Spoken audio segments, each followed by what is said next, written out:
हम आपको दिखाते हैं मनीषा रेप के बाद हॉस्पिटल में क्या बयान किया था। देखते रहे नजर तक न्यूज पर पूरी यह खबर। पहले अच्छा, इससे पहले रेप करने की कोशिश की थी।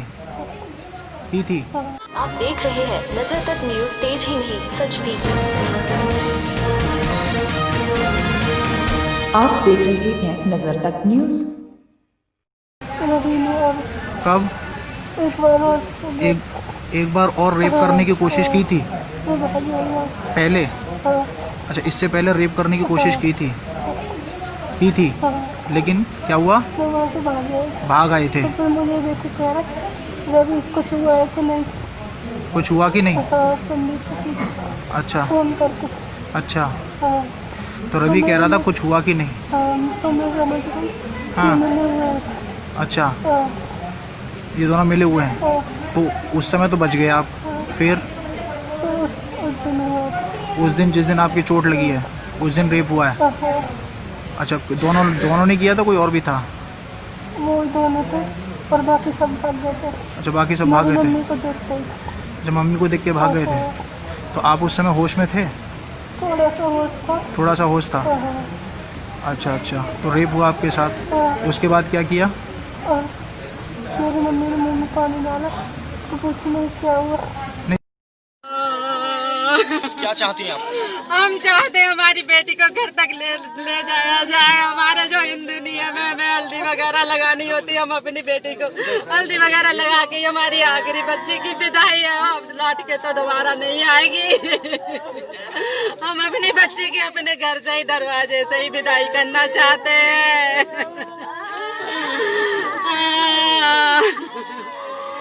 मैं क्राइम ब्रांच में हूँ। मुझे आई डोंट नो। नहीं अभी मैं बाहर से हूँ। नहीं, अभी आपने मुझे बोला कि नहीं बॉडी नहीं है। क्या है सर, बॉडी है कि नहीं है? मेरी ड्यूटी यहाँ पर है आप लोगों को इस बताने के लिए कि आप लोग आगे ना बढ़े। बस यहाँ पर आगे नहीं बढ़ रही हूँ। आप मुझे बता दीजिए क्या आप इस बारे में डीएम साहब से पूछना आई है। डीएम साहब से आपकी बात हुई है? डीएम साहब से बात हुई है आपकी? डीएम साहब से बात हुई है आपकी? डीएम साहब से बात हुई है आपकी? डीएम साहब से बात हुई है आपकी? सर ये क्या चल रहा है? डीएम साहब से बात हुई है आपकी? कितनी डीएम साहब से बात हुई है आपकी? नहीं, बात नहीं सही है। सब लोग जो ड्यूटी है मैडम वही बोलूंगा मैं। मेरी भी ड्यूटी है। क्या चल रहा है? ड्यूटी आपकी बात डीएम साहब से हो चुकी है। डीएम साहब से बात हो चुकी है आपकी। डीएम साहब से बात हो चुकी है। डीएम साहब नहीं है। नो, बात आपकी हो चुकी है डीएम साहब से। मेरी नहीं। कौन सी बात हो गई डीएम साहब से? आपकी हुई है, आप वही जा रहे हैं। कौन सी बात हो गई? मुझे आप ही लोगों ने बताया अभी। ये क्या चल रहा है? आप लोग यहाँ खड़े हैं सर, ये क्या चल रहा है? मुझे बताइए। मुझे पता नहीं क्या हो रहा है। संजीव कुमार, मुझे पता नहीं है। मैं क्राइम ब्रांच में इंस्पेक्टर हूँ, ऑफिस में अटैच हूँ। मैं थाने में नहीं हूँ, मैं लॉ एंड ऑर्डर में लगाया गया हूँ। ग्राउंड पे खड़े क्या चल रहा है सर? मेरी ड्यूटी लगाई गई है, मेरी गाँव में ड्यूटी लगाई गई है। कोई लॉ एंड ऑर्डर खराब ना हो यहाँ पर। बस यहाँ पे कोई नहीं। मैं रिक्वेस्ट कर रहा हूँ, आप सुन लें मेरी बात एक बार। नहीं सर, मेरी ड्यूटी यहाँ लॉ एंड ऑर्डर के लिए है। आपके सवालों को जवाब देंगे नहीं है। अथॉरिटी है यहाँ पे। मेरी ड्यूटी ये नहीं जवाब दूंगा आपके सवालों को। सर आप बता सकते हैं? आप बता सकते हैं? कोई बता सकता है ये क्या चल रहा है? हाँ, फांसी दो, फांसी दो मनीषा के हत्यारों को। फांसी दो, फांसी दो मनीषा के हत्यारों को। फांसी दो, फांसी दो। दलितों पे अत्याचार बंद करो, बंद करो। बहन बेटियों पे अत्याचार बंद करो, बंद करो। बहन बेटियों पे अत्याचार बंद करो, बंद करो। हाथरस एसएसपी डीएम को बर्खास्त करो। हाथरस एसएसपी डीएम को बर्खास्त करो। 14/9/2020 को गांव मूलगढ़ी, थाना चंदपा, जिला हाथरस के अनुसूचित जाति के वाल्मीकि समाज की बेटी मनीषा वाल्मीकि के साथ गांव के ही स्वर्ण जाति के संदीप ठाकुर, लवकुश ठाकुर, रवि ठाकुर और रामू ठाकुर ने मानवता को शर्मसार करते हुए निर्दयता से मनीषा वाल्मीकि के साथ चारों ने मिलकर गैंगरेप किया और उसकी जीभ काट दी, गर्दन की हड्डियां तोड़ दी और पसलियां तोड़ दी। उक्त घटना से संपूर्ण भारतवर्ष खौफजदा है। खासकर उत्तर प्रदेश में बहन बेटियां सुरक्षित नहीं हैं। कानून नाम की कोई चीज नहीं है। बदमाश और दरिंदे बेखौफ हैं। हाथरस की उक्त संगीन घटना पर बहुजन समाज पार्टी आपसे निम्न मांग करती है। उक्त घटना में पुलिस को आदेशित कर तुरंत चार्जशीट दाखिल करके फास्ट ट्रैक कोर्ट में विचारणा कराकर दोषियों को फांसी की सजा दिलाई जाए। पीड़ित परिवार को सरकार से 50 लाख रुपए की आर्थिक सहायता मुहैया कराई जाए। पीड़ित परिवार के एक सदस्य को सरकारी नौकरी दिलाई जाए। हाथरस पुलिस अभियुक्तों को संरक्षण दे रही है और पीड़ित परिवार पर दबाव बना रही है।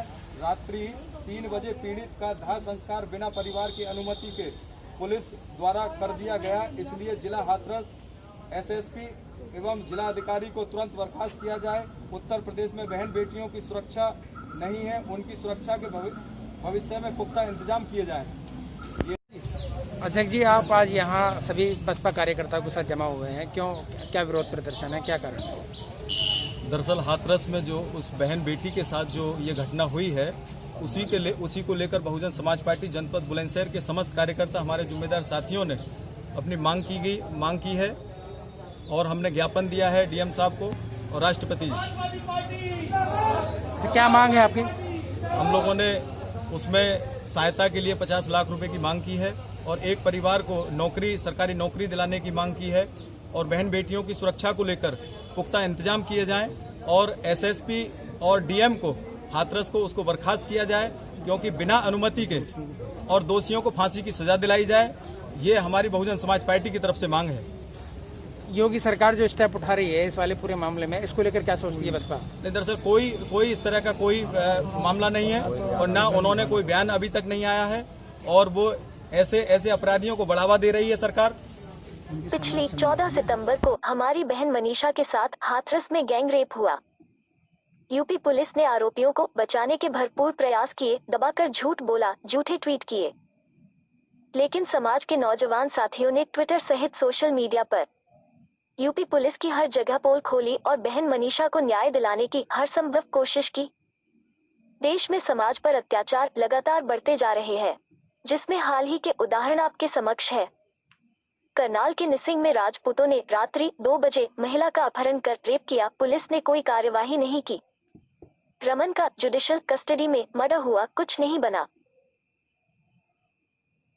22 वर्षीय सीमा सरपंच पर झूठे मुकदमे दर्ज करवाए गए। दिल्ली में मकान तोड़े गए, कुछ नहीं हुआ।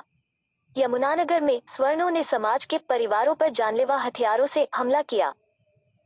फरीदाबाद में परिवार पर गोला किया, कुछ नहीं बना। बहादुरगढ़ में सीवर के अंदर डूबकर एक सफाई कर्मी मारा गया, कुछ नहीं हुआ। राजस्थान में सरपंच उम्मीदवार ने लोगों को जहरीली शराब पिलाकर मार दिया। सफाई कर्मियों की कोई सुनवाई नहीं हो रही। कोरोना काल में कई सफाई सैनिक मारे गए, कोई मुआवजा नहीं मिला। ऐसे कई हादसे जो पिछले 2 महीने से लगातार होते आ रहे हैं, जिन्हें हम लिखने बैठे तो कलम कम पड़ जाए।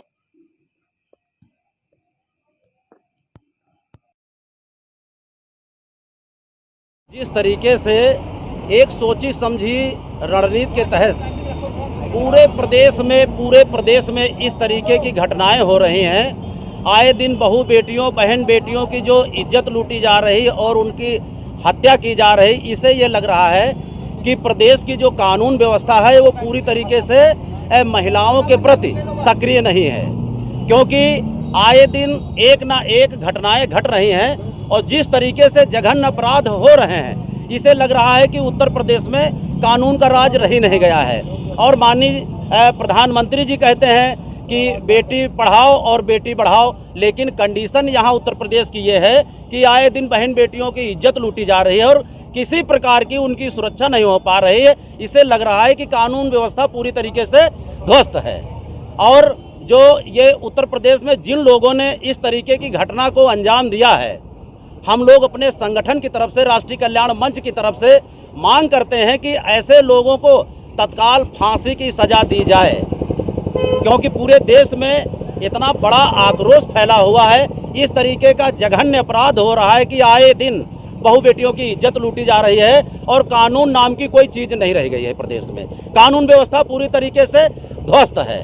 तो अब ये चाहिए, सरकार को चिन्हित करना चाहिए, ऐसे अपराधियों को तत्काल फांसी की सजा देनी चाहिए, ताकि भविष्य में इस प्रकार की घटनाएं दोबारा ना हो सकें। और हमको तो ये लग रहा है कि प्रदेश में एक सोची समझी रणनीति के तहत जो एक कमजोर वर्ग, आए दिन आप देख रहे हैं कि जो एक विशेष कमजोर वर्ग, और उस कमजोर वर्ग पे आए दिन घटनाएं घट रही हैं और उसकी कहीं जान माल की सुरक्षा की कोई व्यवस्था नहीं है प्रदेश में।